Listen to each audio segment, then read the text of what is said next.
అందరికీ ధన్యవాదములు. నేను ఈ రోజు మీ ముందుకు రావడానికి గల కారణం ఏంటంటే, రేపు 13వ తారీఖున జరిగే ఎన్నికలు రాష్ట్రం యొక్క మరియు దేశం యొక్క భవిష్యత్తు నిర్ణయించేవి. ఇవి స్థానిక ఎన్నికలు కావు. స్థానిక ఎన్నికలు అంటే పంచాయతీ, కార్పొరేషన్ మరియు మున్సిపాలిటీకి జరిగే ఎన్నికలు. ఆ ఎన్నికల్లో అయితే మనకు తెలిసిన నాయకులు ఉంటారో, వాళ్ళు పోటీ చేస్తారో, వాళ్ళ యొక్క విజయానికి మనం కష్టపడినా సరే దానికి ఒక అర్థం ఉంటుంది. కానీ ఇవి స్థానిక ఎన్నికలు కావు. ఇవి మన రాష్ట్రం యొక్క మరియు మన దేశం యొక్క భవిష్యత్తుని, మన భవిష్యత్తుని, మన పిల్లల భవిష్యత్తుని కూడా నిర్ణయిస్తాయి. ఎందుకంటే అసెంబ్లీ మరియు పార్లమెంటులు మాత్రమే చట్టాలను తీసుకురాగలవు, చట్టాలని రూపుమాపగలవు.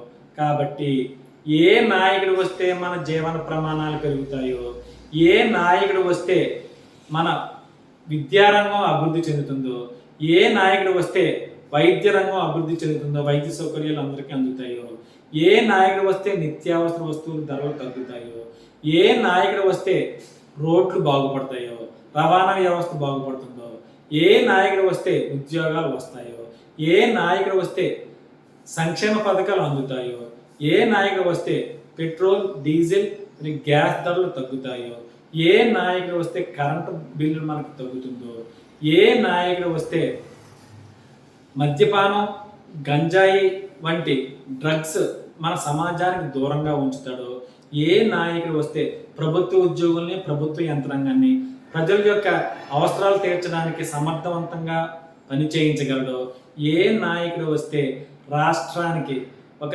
అంతర్జాతీయ స్థాయి రాజధాని నిర్మించగలడో, ఏ నాయకుడు వస్తే సంపదను సృష్టించగలడో, అలాంటి సమర్థవంతమైన నాయకుని మనం ఎన్నుకోవాలి. ఏ నాయకుడైతే అందరి యొక్క అభిప్రాయాలు తెలుసుకొని, అన్ని వర్గాల యొక్క అభిప్రాయాలు తెలుసుకొని ఒక మంచి నిర్ణయం తీసుకుంటాడో, అంటే క్షణికావేశంలో కాకుండా అందరి తలకి అభిప్రాయాలు తెలుసుకొని ఒక మంచి నిర్ణయం తీసుకుంటాడో అలాంటి నాయకుడిని మనం ఎన్నుకోవాలి.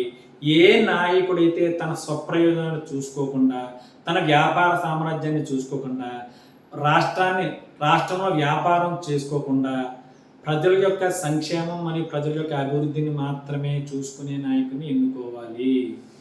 ఏ నాయకుడైతే సంపదను సృష్టించగలడో అలాంటి నాయకుడిని ఎన్నుకోవాలి. ఎందుకంటే అభివృద్ధి అనేది పర్మనెంట్, అంటే శాశ్వతం. సంక్షేమం అనేది టెంపరీ, అంటే తాత్కాలికం. ఈ రెండింటినీ కూడా ఒకే తాటి మీద సమాంతరంగా నడిపించే నాయకుడు మనకు కావాలి. అయితే చదువుకున్న యువత ఉన్నారు, చదువుకున్న వాళ్ళు ఉన్నారు, వాళ్ళు చాలా మూర్ఖంగా, స్వార్థంగా ఆలోచిస్తున్నారు. దయచేసి వాళ్ళు కొద్దిగా బ్రాడ్ మైండెడ్గా ఆలోచించి ఏ నాయకుని ఎన్నుకోవాలనేది చాలా కుటుంబ సమేతంగా కూర్చొని నిశ్చితంగా ఆలోచించి, 14 సంవత్సరాల పాలన చంద్రబాబు నాయుడు గారు చూసాం, 5 సంవత్సరాల పాలన జగన్మోహన్ రెడ్డి గారు చూసాం. కాబట్టి ఎవరు సమర్థులు అనేది మనం ఆలోచించుకొని, కుటుంబ సమేతంగా ఆలోచించుకొని మన ఓటుని మనం సమర్థవంతంగా వేసుకోవాలి. ప్రతి ఒక్కరు ఓటు హక్కును వినియోగించుకోవాలి. 13వ తారీఖున దయచేసి ప్రతి ఒక్కరు ఓటు వేయాలి. ఎవరైతే అభివృద్ధి, సంక్షేమం రెండింటినీ కూడా సమాంతరంగా నడిపిస్తాడో అలాంటి నాయకుడిని ఎన్నుకోవాలి దయచేసి. సో నెక్స్ట్ సంవత్సరంలో మరలా స్థానిక ఎన్నికలు వస్తాయి. ఎంపీటీసీ, జడ్పీటీసీ మరియు పంచాయతీ ఎన్నికలు వస్తాయి. దాంట్లో జడ్పీటీసీ అభ్యర్థిగా, ఇండిపెండెంట్ అభ్యర్థిగా నేను పోటీ చేస్తున్నాను. కాబట్టి నా విషయంలో కూడా మీరు ఆలోచించి ఓటు వేస్తారని, మీ ఓటు హక్కుని రేపు 13వ తారీఖున అందరూ వినియోగించుకుంటారని మనస్ఫూర్తిగా కోరుకుంటూ జై హింద్.